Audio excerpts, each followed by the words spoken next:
Dinukil sebuah kisah di Saudi juga terjadi, ada seseorang yang masuk dalam bab durhaka sama orang tua sebenarnya kisah ini.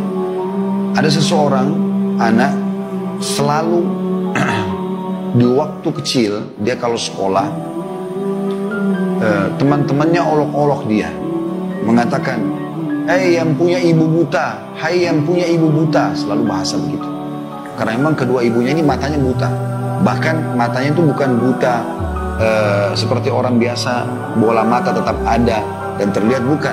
Memang nggak ada, bola matanya itu keluar, nggak ada. Dan kedua kelopak matanya itu kayak keriput gitu ya, kayak terjahit full tertutup. Jadi butanya bukan seperti umumnya. Jadi orang kadang-kadang kalau melihat seperti agak takut ya. Makanya anak tidak tahu cerita, dia mengatakan pada ibunya, "Ibu, nggak usah antar saya ke sekolah gitu.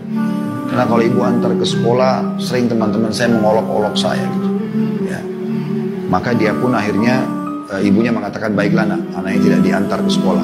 Sampai terus saja anaknya tumbuh besar, kuliah dan menjadi sukses gitu kan. Tapi dia selalu saja terbawa dengan rasa malu untuk memperkenalkan ibunya, karena ibunya tuh mukanya seperti menakutkan menurut dia gitu. Ringkas cerita teman-teman sekalian, dia menikah, pada saat menikah pun dia tidak mengakui kalau dia punya ibu ya.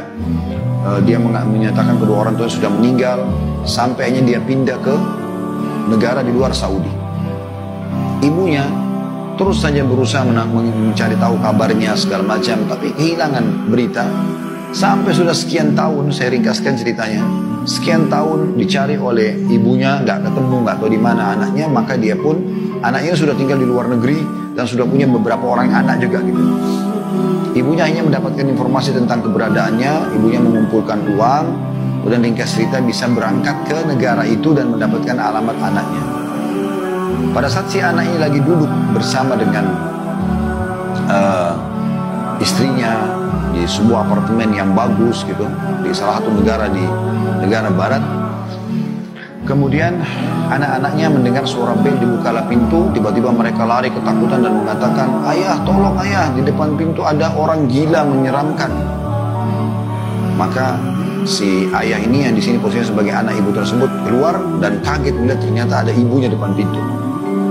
Maka dia pun mengatakan, "Ibu, kenapa Anda kesini?" Kata ibunya, "Nak, ibu cuma rindu sama kamu. Sudah lama bertahun-tahun kau tidak pernah ada beritanya." Dia bilang, "Ibu sudahlah, ibu nanti saya pulangkan, nanti saya biayain karena anak-anak saya takut melihat ibu."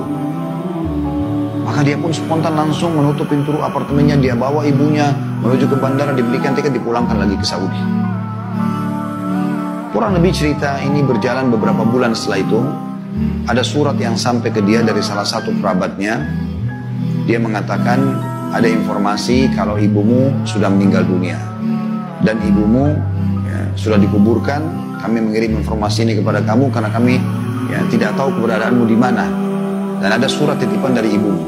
Maka pada saat dia buka surat itu, disitulah dia baru sadar teman-teman sekalian, dan dia baru menyesal setelah dia tahu sebenarnya seperti apa kisahnya. Maka ibunya pun mengatakan setelah salam segala macam, dia mengatakan, "Nak, ibu tahu kau selalu malu dari kecil karena keadaan mata ibu yang buta, dan apapun yang kau minta ibu tidak bertemu dengan teman-temanmu. Iya, kau tidak mengakui ibu sebagai ibumu, bahkan istrimu tahu ibumu sudah meninggal. Iya, tapi ibu akhirnya tidak bisa menahan rindu ini sebagai ibu untuk bertemu denganmu, maka ibu pun pergi ke rumahmu. Itu pun kau masih memulangkan ibu. Tapi perlu kau tahu cerita yang sebenarnya, nak. Sebenarnya mata ibu dari dulu normal, dan yang buta matanya adalah kamu waktu kecil.